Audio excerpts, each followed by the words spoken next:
Ito yung update natin sa bahay kubo.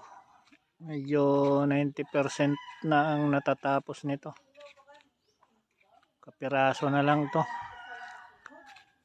para makauwi na rin. Ito mga pansamantagal na sara ng bintana. Mga lang to, kawayan.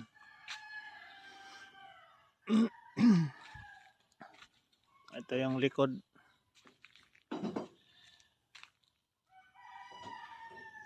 Yero yung ibang dingding.